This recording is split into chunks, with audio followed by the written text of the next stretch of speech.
રાજુ કરપડાનું રાજકીય ઓપરેશન પાર પડ્યું છે તેવી અનેક ચર્ચાઓ ચાલી રહી છે અને આ ચર્ચાઓની વચ્ચે કોંગ્રેસે આમંત્રણ મોકલ્યું છે રાજુ કરપડાને અને પક્ષમાં જોડાવા માટે પાલ આંબલિયા પણ રાજુ કરપડા પાસે પહોંચ્યા છે। ત્યારે શું સમગ્ર વિગત સામે આવી રહી છે વાત કરીશું આ વિડીયોમાં। વૈષ્ણવજન તો તેને કહીએ જે પીડ પરાઈ જાનાને રે। નમસ્કાર, નવજીવન ન્યૂઝમાં આપનું સ્વાગત છે। હું છું જયંત દાફડા। ખેડૂત નેતા તરીકે ઉભરી આવેલા રાજુ કરપડાએ આમ આદમી પાર્ટીમાંથી અચાનક રાજીનામું ધરી દીધું છે અને આ રાજીનામાને લઈને અનેક ચર્ચાઓ ચાલી રહી છે।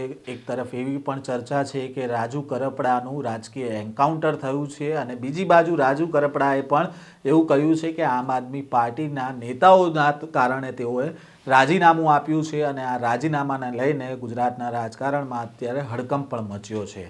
તેવામાં હવે આગામી સમયમાં રાજુ કરપડા કયા પક્ષમાં જોડાશે તેને લઈને અનેક તર્ક વિતર્ક ચાલી રહ્યા છે। તેવામાં કોંગ્રેસના નેતા પાલ આંબલિયા રાજુ કરપડા પાસે પહોંચે છે અને કોંગ્રેસમાં જોડાવા માટેનું આમંત્રણ પણ આપે છે। જોકે આ સમગ્ર મામલાને લઈને રાજુ કરપડાએ હજી સુધી તેમનો કોઈ નિર્ણય છે તે જાહેર નથી કર્યો, પરંતુ જ્યારે પાલ આંબલિયા રાજુ કરપડા પાસે પહોંચ્યા ત્યારે પાલ આંબલિયાએ શું કહ્યું છે અને આ સમગ્ર મામલે રાજુ કરપડાએ પણ શું કહ્યું છે તેમને સાંભળ્યા। રાજુભાઈ છે એ મારા લગભગ 15 વર્ષના જૂના સાથી છે।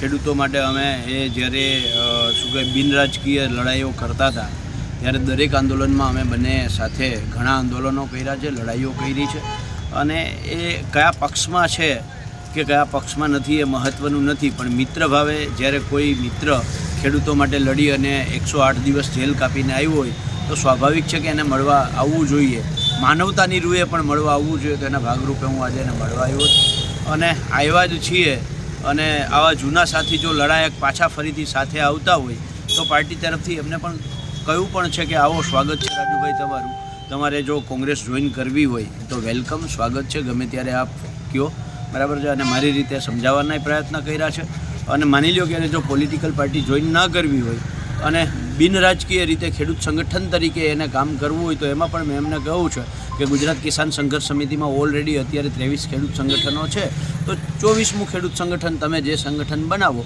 એ સંગઠનના માધ્યમથી આવો, આપણે સૌ સાથે મળી અને ખેડૂતો માટે લડતા હતા એવી રીતે પાછા લડતા રહીએ। રાજુભાઈની શું સામે પ્રતિક્રિયા હતી? રાજુભાઈનું કહેવું એવું હતું કે પાલભાઈ, હું આપના આઘાતમાંથી હજી બહાર નીકળો નથી, બરાબર છે, તો હું થોડોક મને વિચારવાનો સમય આપો, થોડુંક વિચારી લઉં, પરિવારો સાથે મિત્રો સાથે થોડી ચર્ચા કરી લઉં અને એ કર્યા પછી હું આપને 100% જાણ કરીશ।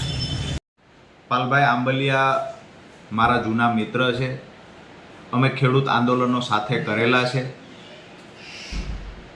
108 દિવસ જેટલો સમય જેલમાં રહ્યા તો સ્વાભાવિક છે કે મિત્રતાના નાતે આજે પાલભાઈ મળવા આવ્યા હતા। પાલભાઈની સાથે અમુક સ્વાભાવિક છે કે પાલભાઈ કિસાન કોંગ્રેસના ચેરમેન છે તો એની સાથે અમુક નેતાઓ પણ સાથે હોય, પણ વાત એ છે કે મિત્રતાના નાતે આજે મળવા આવ્યા હતા અને ઘણી બધી અમારે જે એક પારિવારિક ભાવથી જે ચર્ચાઓ થાય એ ચર્ચાઓ થઈ છે।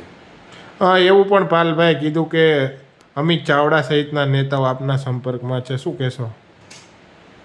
પાલભાઈ મને સ્વાભાવિક છે કે આમંત્રણ આપે, પણ મારી એ વાત છે કે આવનાર સમયમાં જોશું, વિચારીશું, પાર્ટી જોઈન કરવાવાળો વિષય અત્યારે કોઈ છે નહીં, બસ આવ્યા, મિત્રતાના ભાવથી ચર્ચાઓ થઈ।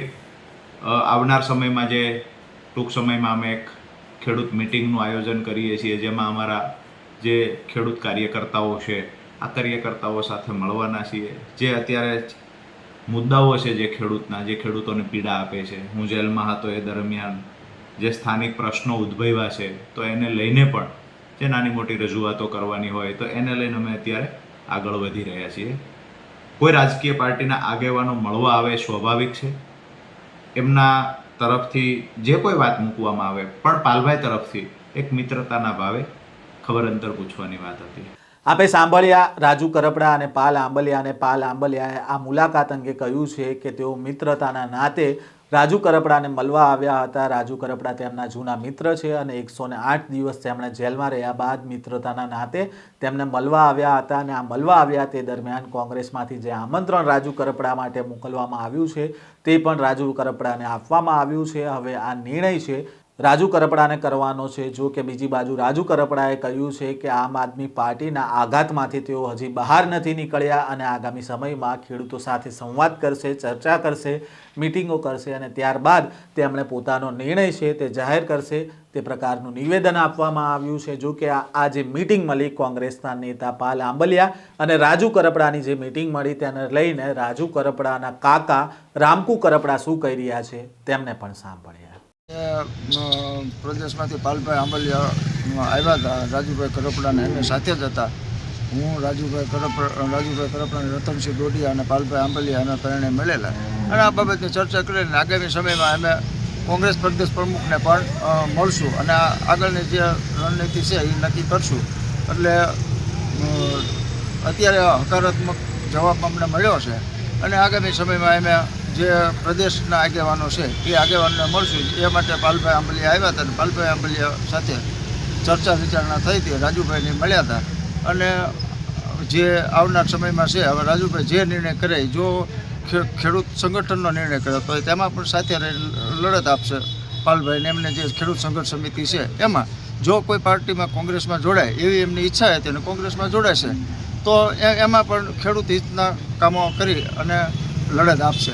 એટલે આગામી સમયમાં બે દિવસમાં પ્રદેશ નેતાઓને મળશે અને મળીને પછી એમનો નિર્ણય જાહેર કરશે.